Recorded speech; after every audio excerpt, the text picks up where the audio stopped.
Лене, колко бързо работихме и се справихме чудесно.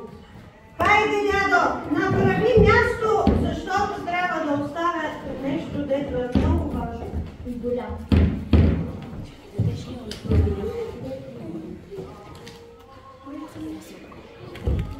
Така. Хайде, седете сега всички вече около трапезата,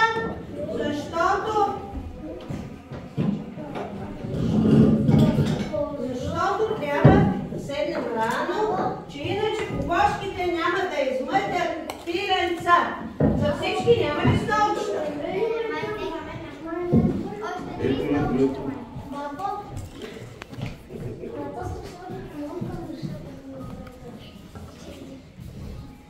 Така. Къде отидете?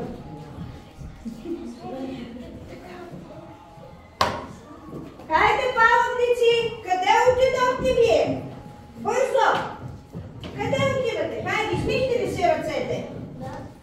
Рано. Вече не мирише на топъл хляб. Може си очупа малко. Не може да ядеш сега. След малко ще седнеш на трапезата. На тебе на какво ти мирише? На тиквери. Мирише ли те? Данчо беше. Данчо, ама Данчо излезе. Значи на тебе ще ти да ми замирише на тиквери. Така, вкусно ли? Ами вие сега къде ще седнете? Като за вас няма място. Напай.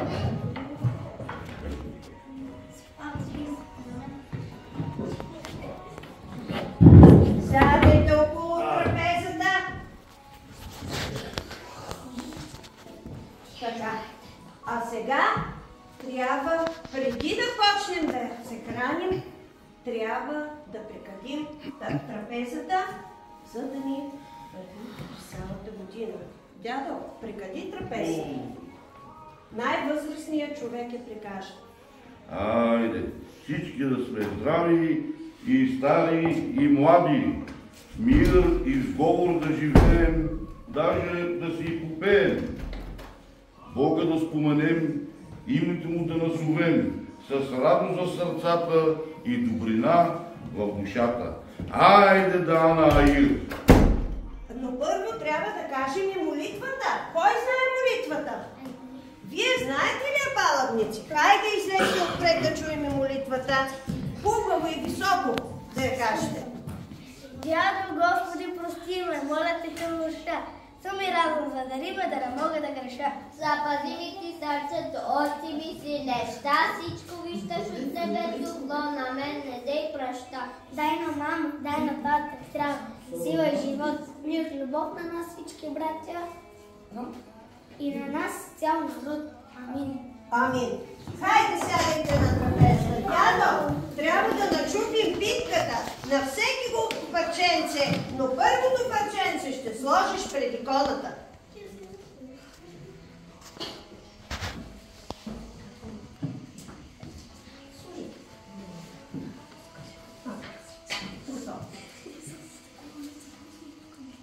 Хайде сега, раздай на всички, и малки, и големи. Да, но първо, кажи, Асенчо, кажи, мамо, какво трябва да знаем за хляба? Защото не се гази Друго? и не се хвърля чернихота. Друго? Коста. Смръсни ръце не се хвърля. Хлябът е божествен. Хлябът е божествен. Докато вие скапвате, да видим на кой ще се падне парата. Дали ще се падне на вас или на някой от нас. Ще видим. Така. Къде отиваш, моменталино? Ти се да падаш на я, така да ми сложа хубаво. Добре. Докато вие вечеряте, аз ще ви разкажа една история. Тази нощ, свята нощ, над Витлеем се е появила една ярка, светеща звезда с дълга, красива опашка. Тази опашка пръскала светлина из цялата земя. Тогава от небето се чул ангелски глас, който съобщил, че на земята се е родил Божия син Исус Христос. Хапнете, вземете си, положете трапезата и като се хапнете, е време малко и да се повеселим. Тупнете си от медеца. Хайде, всеки да си топне. Не. Ще ви дам на всичките, няма нужда да стане. Хайде. Вкусна ли е питката, деца? Вкусна ли? Да. Баба ви каква питка умесила.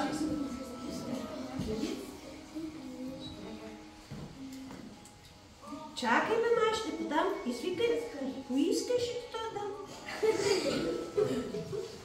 Внимавай, че пада. Така.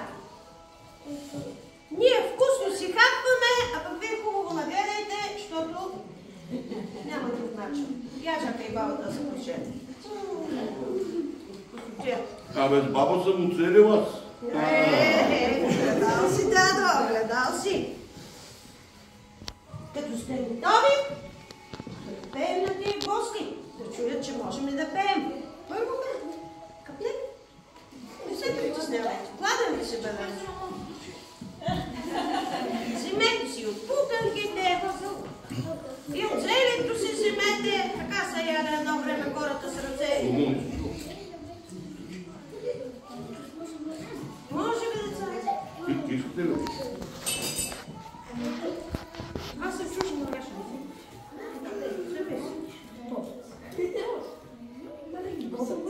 Така.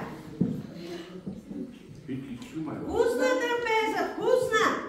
Сега трябва да стоим и така трябва да я оставим. Хапнахте ли вече? Може още. Ама децата са гладни. Не са яли от вчера, ги държа гладни да могат да хапнат на трапезата. Ей, че хубава питка стана! Ето, дървото на плодородието. Браво! Така. А това е кошарка. Да, кошарка с броя на децата в къщата, ама не може всички да ги са. Дай да направим едно пиле! Да има пилета в кошарата!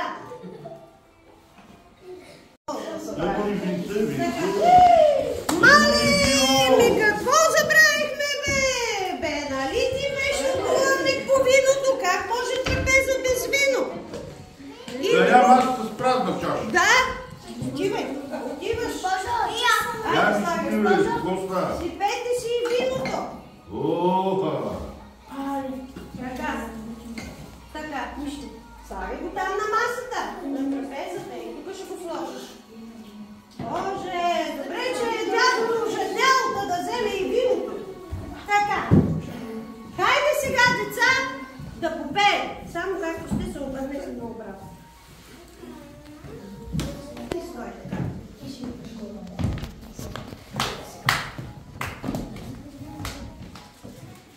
Ама за да пеем, трябва да... За да почнем да пеем, трябва да спрем да ядем, нали? Да. Така. Абе, да ще дигнем аз. Май усеща. Стига вече. Хайде. Спираме се. Има ядене на масата, трудно. Ой, коледо, мой коледо, родило се Боже чедо, родило се Боже чедо.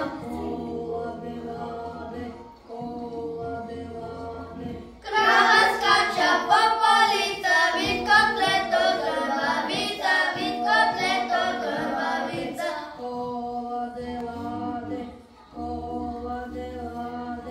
Кажи, бабо, като маглина, на весело да стане, на весело да стане.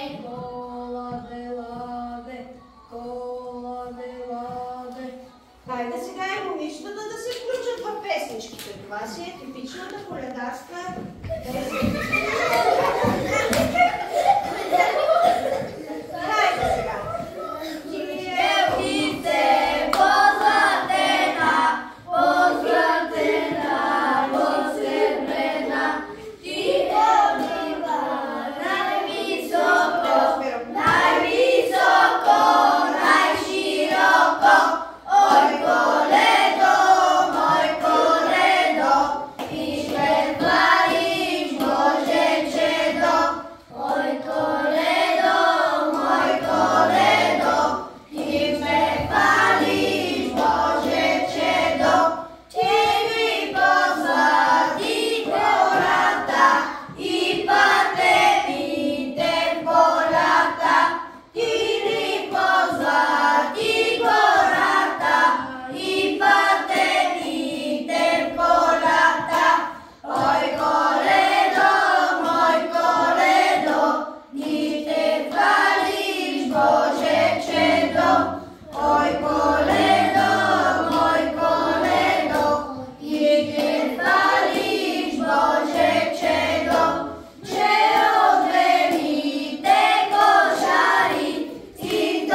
Здравствуй.